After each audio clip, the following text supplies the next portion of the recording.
সে পবিত্র থাকবে কেন? সে তো নামাজই পড়ে না, ওই পবিত্রতা দিয়ে করবো কি? ও তো পবিত্রতার কোনো মর্যাদাই বোঝে না, তার তো নামাজই নাই। এই জন্য দোস্ত, প্রথম কথা এটা, 5 ওয়াক্ত নামাজ, এটা ছাড়া মুসলমান হতেই পারে না। এটা একেবারে সহজ কথা। মান তারাকা সালাতাম মুতাআম্মিদান ফাকাদ কাফারা। নবীজি বলেন, ইচ্ছে করে যে নামাজ ছেড়ে দিল সে কাফের হলো। একেবারে বিশুদ্ধ হাদিস, ফাকাদ কাফারা, সে কাফের হলো। নবীজি বলছেন, তুমি জিজ্ঞাসা করে দেখো, আল্লাহ রাসূল সাল্লাল্লাহু আলাইহি ওয়াসাল্লাম বলছে, তো যিনি বলছেন সে কাফের হয়ে গেল, তো কয়া বড়ারে সুপারিশ করবো জিলাপি দিয়া। হ্যাঁ করো, আমনে খান বইয়া বইয়া জিলাপি, আমনে বিরিয়ানি খান কারাকারি কইরা। হ্যাঁ দেখ, অনেক বড় ক্রেডিট বেটা, 60টা লইছে, 60টা ফটো লইছে। ছি ছি ছি ছি। অথচ একটা বাচ্চা হয়তো তার এই 4টা লওয়ার কারণে বাচ্চাটাও অজরে কাঁদছে, বাচ্চাটা হয়তো পায় নাই। তুই বেটা একটা বাচ্চার মুখের খাবার কেড়ে নিলি, আবার এটা ক্রেডিট হলো কি? তুই তো জালেম বেটা, এটা জালেম না? কথা বলে না, এটা এটা এটা ক্রেডিটের কিছু হইলো? এটা বড়াইয়ের কিছু হইলো না? হ্যাঁ এটা ক্রেডিট। 4টা লইছি, আমি 3 প্যাকেট লইছি। কেমনে রয়েছে? কারাকারি কইরা। তো মানুষে দেখছে না? মানুষে দেখছে তো কি কইছে? মানুষে হাঁটছে আমার মতো বাটফারে দেখে। মানুষে বুঝে যে এই ডাকাত যে মানুষের খাবার খাইরা নেয়, এটার আর কি কইতো? আস্তাগফিরুল্লাহ, আস্তাগফির। আব্বা, এটা কোনো ক্রেডিটের কিছু না, অভদ্রতা কোনোদিনও সৌন্দর্য নয়। এজন্য পৃথিবীতে এ কথা পরীক্ষিত কথা, যে নারী বেপর্দা, বেপর্দা নারী, বেপর্দা সৌন্দর্য নয়, বরং অসভ্যতা। যে নারী বেপর্দা হয়, যে নারী তার শরীর রূপ যৌবন দেখায়, এটা সৌন্দর্য হইতে পারে না। সৌন্দর্য হইতে পারে না, এটা অসভ্যতা, এটা নোংরামি, এটা বেহায়াপনা, নষ্টামি ছাড়া আর কিছু না। এটা নষ্টামি, এটা খবিস, এটা খবিস, খবিস। এজন্য চরিত্রহীন যুবকের কপালে শেষ পর্যন্ত খবিস নারী জুটে। খবিস নারী, এটা বলায়েত ভাই বলতে চাইছিলেন, এই এক লাইনেই বলছিলেন।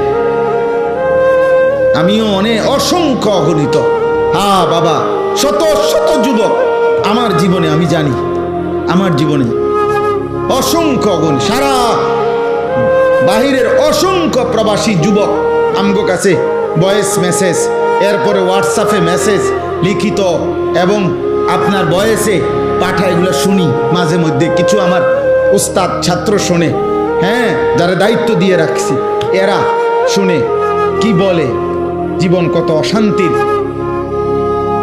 এই যে তোমার বিবাহের পূর্বে চরিত্র নষ্ট করছে কোনো মেয়ে, কোনো নারী, কোনো মোবাইল, কোনো ছবি, তো ইনশাআল্লাহ এই পৃথিবীর কেউ বেটা, আরে তোর নাফরমান, তোর পাপের খেসারত পৃথিবীর কেউ দিবে না, তুমিই দিতে হবে, ধুকে ধুকে, লজ্জায়, ঘৃণায়। আর এক নারী, বিবাহিত নারীর যখন অসভ্যতা দেখবা, ওই তোমারে কুড়ে কুড়ে তোমার জীবন জাহান্নামের টুকরা বানায়, সেদিন বুঝবা জীবন কত কষ্ট, কত কষ্ট।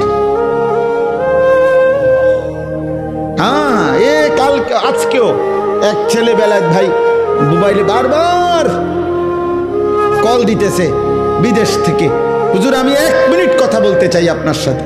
আমি বলছি না ভাই, তুমি তোমার কথাটা ভয়েস পাঠাও। পরে এটা শুনলাম, এই কি বলে, দেশের হোক আর বিদেশের হোক, দোস্ত, গুনাহ কাউকে ইজ্জত দেয়, গুনাহ কাউকে ইজ্জত দেয়, গুনাহ মানুষকে ঘৃণা তৈরি করে। তোমরা যেই ছেলেগুলো নামাজ পড়ো না, তোমরা আল্লাহর দোহাই দিয়ে বলো, একটা ছেলে বলো, এই সমাজের কোনো ইমানদার, কোনো বিবেকবান, কোনো রুচি সম্পন্ন ভদ্র মানুষ তোমাদেরকে 1 পয়সা ইজ্জত দেয় না বেটা। তোরে কোনো দিন কেউ আপন করে ডাকে না। হ্যাঁ হ্যাঁ, তুমি চলো একজন নামাজি ব্যক্তির দিকে।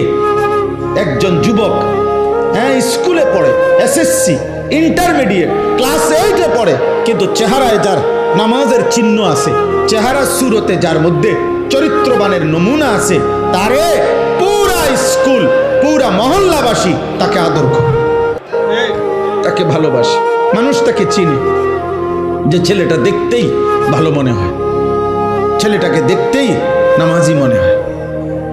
এই জন্য নামাজ এটা মুমিনের স্বাভাবিক ডিউটি। একজন মুসলমান সে নামাজ ছাড়া থাকে কিভাবে?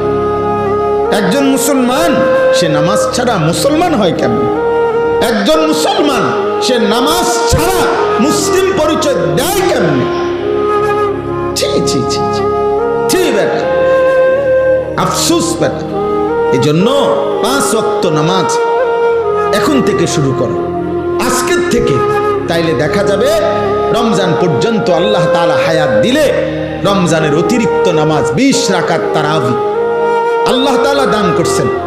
বান্দা, আমি তোমার 20 রাকাত ফরজ ওয়াজিব প্রতিদিন নামাজ একজন মুসলমানের উপরে তারাবি মানে 5 ওয়াক্ত নামাজের মধ্যে ফরজ এবং ওয়াজিব মিলে ঠিক বরাবর 20 রাকাত আল্লাহ তাআলা রাসূলুল্লাহ সাল্লাল্লাহু আলাইহি সাল্লামের মাধ্যমে সাহাবায়ে কেরামের আমলে আমরা বিশুদ্ধ দলিল প্রমাণ সনদের আলোকে একথা প্রমাণিত, 1450 বছরের আমল এটা প্রমাণিত যে এই 20 রাকাত তারাবি।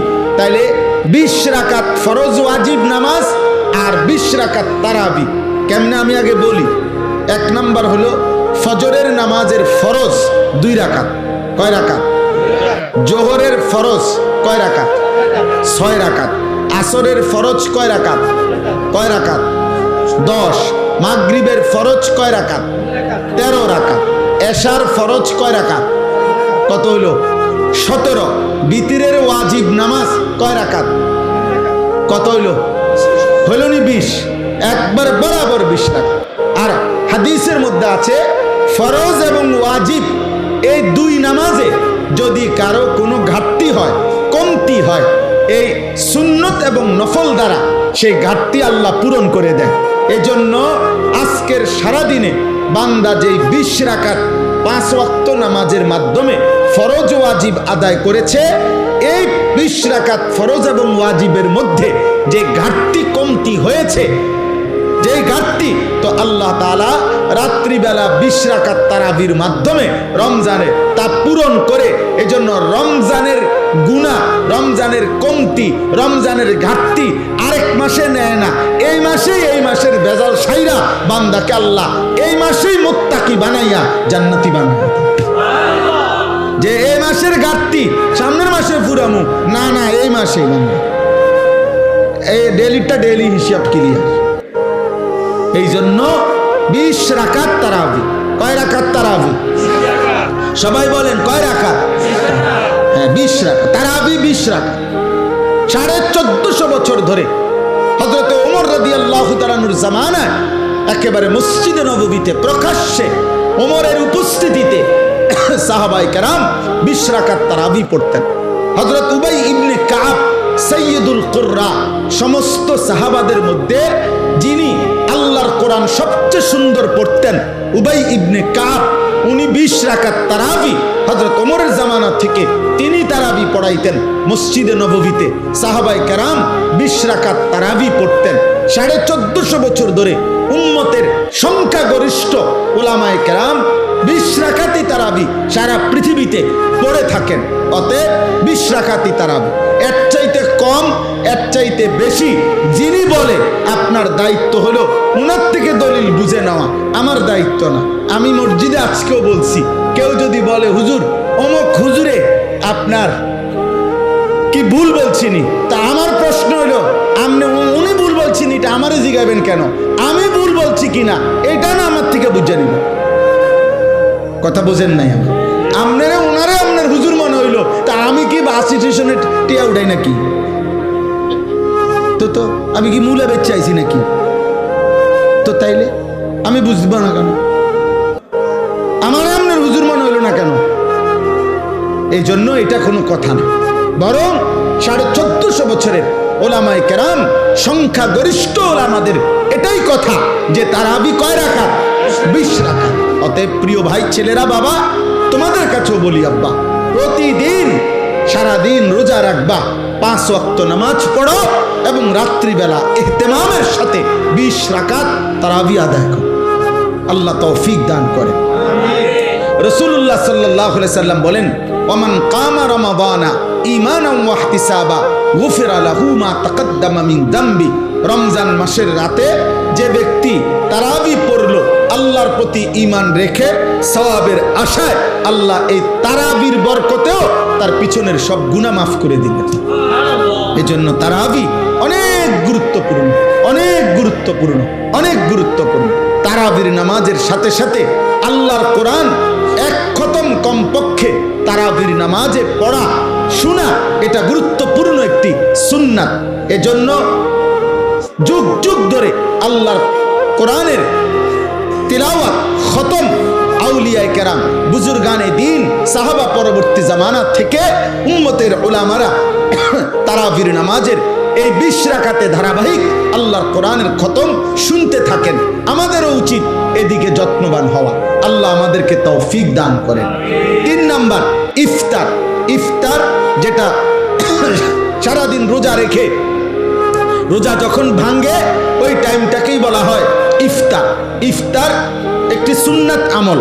রাসূলুল্লাহ সাল্লাল্লাহু আলাইহি ওয়াসাল্লাম বলেন, আমার উম্মত ততক্ষণ পর্যন্ত কল্যাণের উপরে থাকবে যতক্ষণ তারা জলদি জলদি ইফতার করবে। এজন্য ইফতারের সময় তাড়াতাড়ি ইফতার করা, মানে টাইম হলে দেরি না করা, এটা সুন্নাত।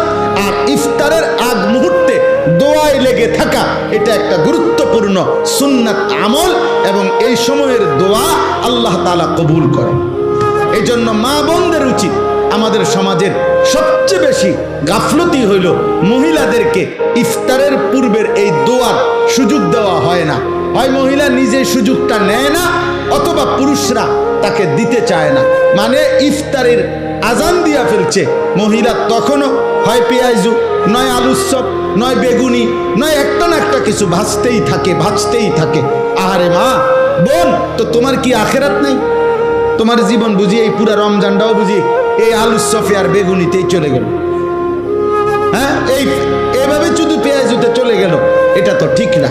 বরং ঘরের নারী পুরুষ, স্ত্রী কন্যা, ছেলে মেয়ে প্রত্যেকের উচিত ইফতারের 10 মিনিট আগে, 20 মিনিট আগে সমস্ত ব্যস্ততা ছেড়ে দিয়ে তাদের প্রত্যেকের উচিত এই সময়টা মনোযোগ দিয়ে দোয়ায় লেগে থাকা। মহিলারও দোয়া দরকার, পুরুষেরও দোয়া দরকার। আপনাদের কাছে পুরুষ যারা স্বামী, যাদের স্ত্রী আছে, যাদের কন্যা আছে, যাদের বোন আছে, মা আছে, আপনারা তাদেরকে গুরুত্ব দিয়ে অনুরোধ করবেন যে এই টাইমটা যেন তারা দোয়া করে ইফতারের আগে। মা বাচ্চাগুলোকে নিয়ে দোয়া করুক, স্বামী তার স্ত্রী এবং সন্তানদেরকে নিয়ে দোয়া করেন, স্ত্রী তার বাচ্চাগুলোকে নিয়ে দোয়া করেন। এইভাবে ঘরওয়ালারা নিজেরা নিজেরা দোয়ার অভ্যস্ত হন। আল্লাহ তাআলা বান্দার দোয়া ইফতারের পূর্ব মুহূর্তে কবুল করে। 4 নাম্বার সাহারি, মানে শেষ রাত্রিতে খাবার খাওয়া। রাসূলুল্লাহ সাল্লাল্লাহু আলাইহি সাল্লাম বলেন, ইহুদিরাও রোজা রাখে, আমরা মুসলমানরাও রোজা রাখি, কিন্তু পার্থক্য হলো ইহুদিরা সাহারি খায় না আর আমরা সাহারি খাই। এজন্য সাহারি এটা ঈমান এবং কুফরের একটা চিহ্ন। মানে বেঈমানরা, ইহুদিরা রোজা রেখে কিন্তু সাহারি খায় না, ঈমানদার মুসলমান রোজা রাখে, সাহারি খায়। নবী সাল্লাল্লাহু আলাইহি সাল্লাম বলেন, তোমরা রোজা রমজানে সাহারি খেও, তাসাহহারু, সাহারি খাও। কেন? ফা ইন্না ফিস সাহুরে বারাকা, শুনে নাও যে নিশ্চয়ই সাহারির মধ্যে তোমাদের জন্য বরকত রয়েছে। তাহলে সাহারি শুধু খাবার না, সাহারি একটা ইবাদত। সাহারি একটা কি বলেন না? ইবাদত। ইফতার শুধু খাবার না, ইফতার একটা কি? ইবাদত। তাহলে কয়টা হলো? 4টা: রোজা, তারাবি, ইফতার, সাহারি।